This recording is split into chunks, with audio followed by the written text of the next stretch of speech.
And it started, and it did the whole the song, the intro song, and I thought, oh, actually that song's better than I thought it was going to be. And then the story started, and it had this like Angela Lansbury's character, I don't remember, Mama Fortuna. Yeah. And I thought, oh, this is actually not that bad so far. Like I'm following the story along, and then she runs off with the wizard, and he's a fairly charming character for the film. And then I think it's when they end up in the woods, and he does the Robin Hood illusion. Yeah. I don't know what it is, but the film just farts out all of its interest in that one scene. And then the rest of it becomes this slog where they encounter the Red Bull, and then they end up in the castle, and I just don't. It's very lethargic at times. Still sounding like the dude from The Big Lebowski, just not saying like or dude a lot. Sure.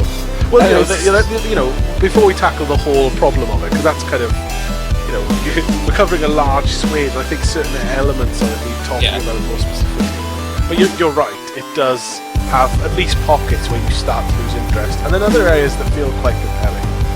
So let's go back to the start and tackle this, because Anthony, you like this film, right? It's not just torture for you. It's not you're not getting your own back here. You wanted us to see your childhood gem, right? I'm sorry, Anthony. Oh, am I wrong? No, it's fine. It's one that's like a film that's always been there. I can remember from my childhood, there's like the big Disney films which you either had on VHS or were always on TV, so you just like knew them inside out. But then when there was always this kind of flash of this film, of like the film with the unicorn, I only saw like half of that, like what? And then you kind of go back and discover it, and it is more of a nostalgic thing for me, certainly. And I'm willing to admit there's certain flaws in the film. This to you is what rock and roll is to me.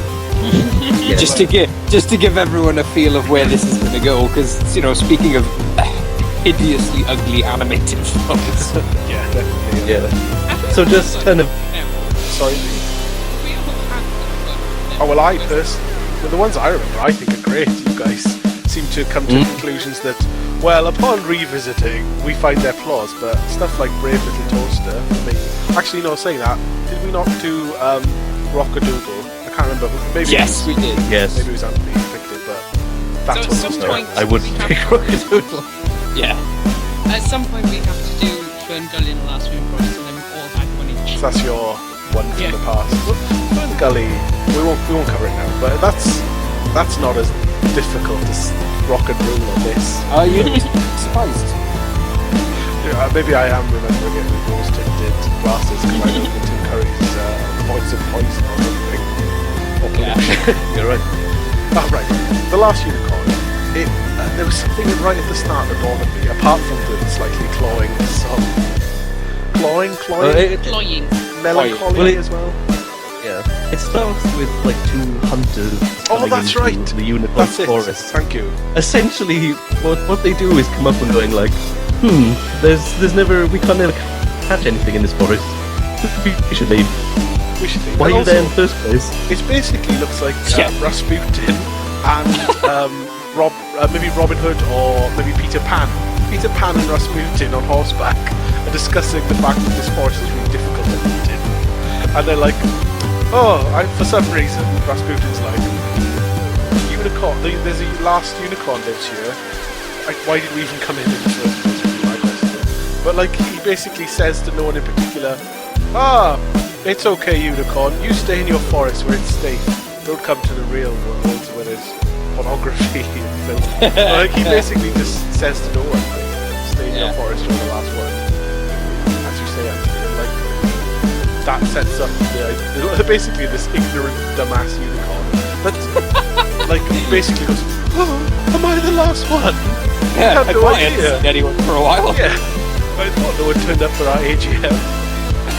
But what I find particularly weird is one of the rules with the unicorn, like, so they have a forest and they enchant that forest so that the animals stay alive, so that can't be hunted. that protecting them? Not quite. It doesn't explain it very well. Like I said, I have read like some of the book, and it does go into better description of what's going on. And it's more like the animals are kind of learning the unicorn's tricks, so they become harder to find. Right. So if there's like a beaver, it's not like she's protecting them or anything. It's just they're kind of learning from her.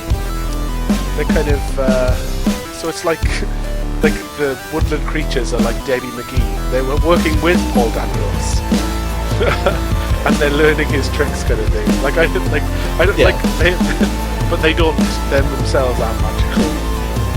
So, no, and like when she leaves, like they'll soon forget those things, kind of thing. Right.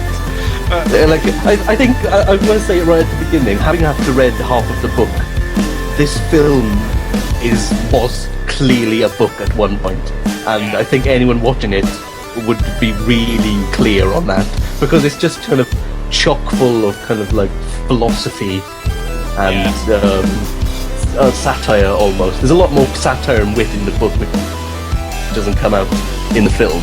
Yeah, which makes it quite clunky and slow.